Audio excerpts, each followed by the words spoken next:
Rain fell like shards of glass on the cracked pavement outside a dimly lit bar near the naval base.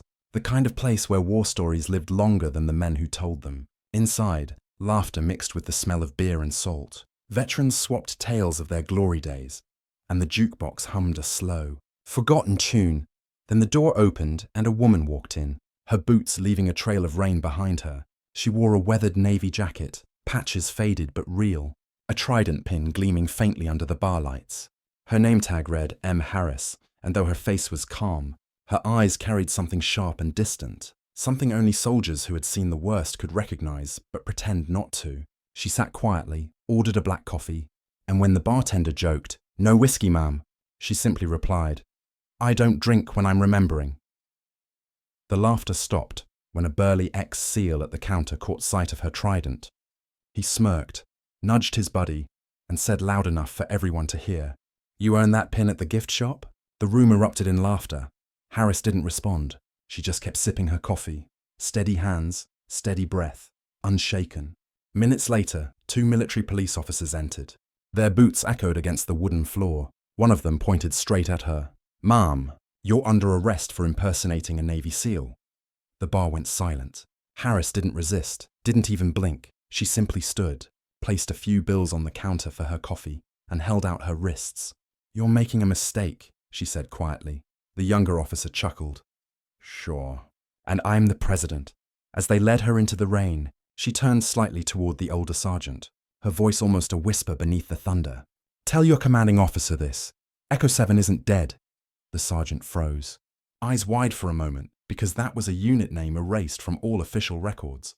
Something no civilian should know. He opened his mouth to speak, but she was already in the back of the cruiser, staring out the window as the rain washed down the glass like tears no one would ever see.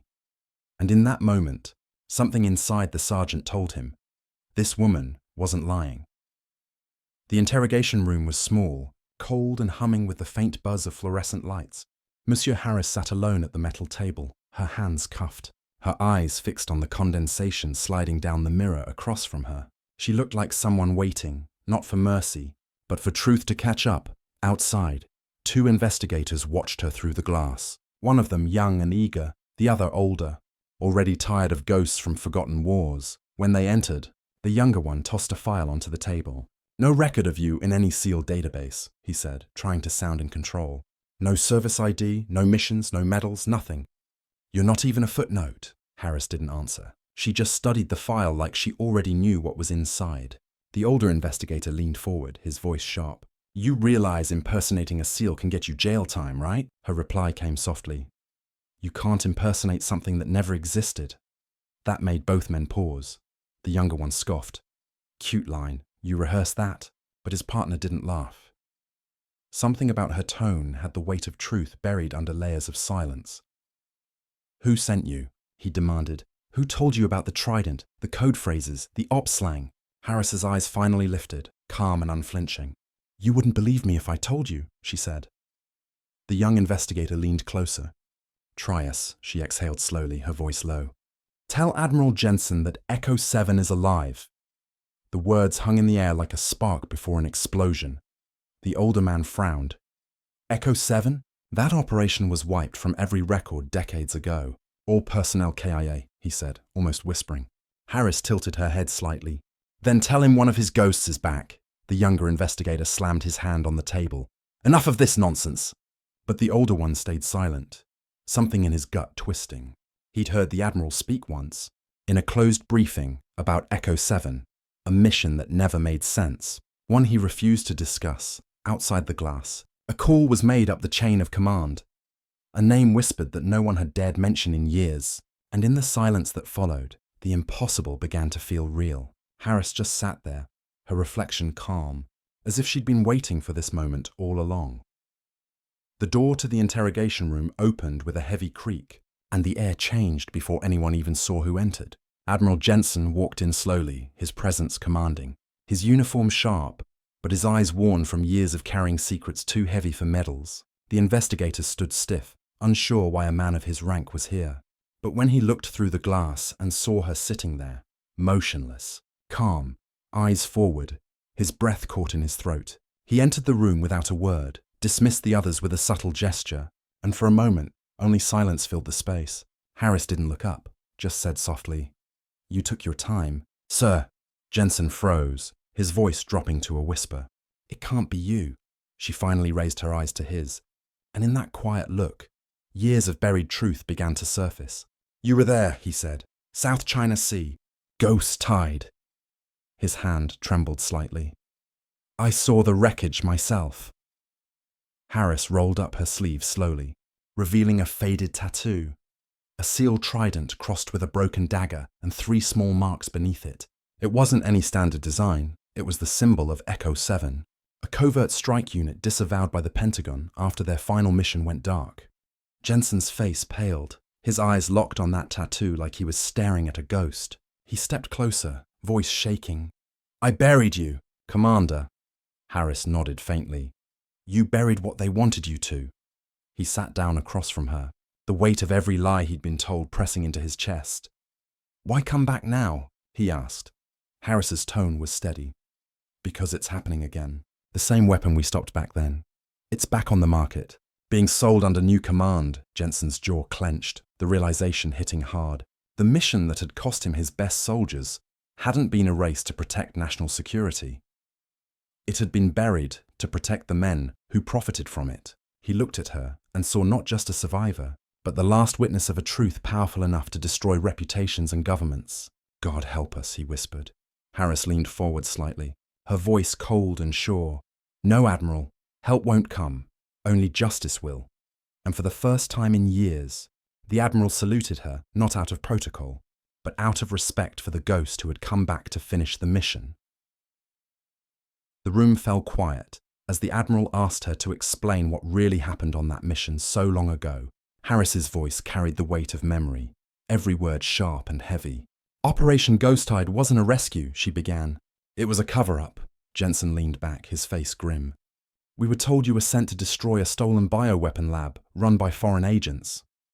Harris shook her head slowly.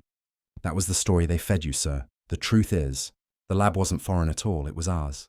Built in secret under a corporate military contract, experimenting on human gene enhancement. Soldiers like us." Her voice didn't shake as she described it. "The team had been sent in the middle of a storm, under radio silence. They breached the facility expecting resistance. But what they found were test subjects. Men and women in military gear, tubes in their skin, eyes clouded, still breathing.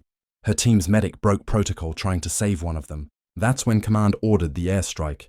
They were supposed to die there, erased from every record so no one would ever learn what the government was truly creating."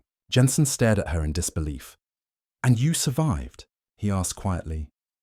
Harris nodded. "Barely. I pulled 2 of my team out, but 1 died on the shore. The other didn't make it through the night. I stayed off the grid after that. I had no choice. They called us dead and I let them. Because anyone who tried to tell the truth ended up vanishing."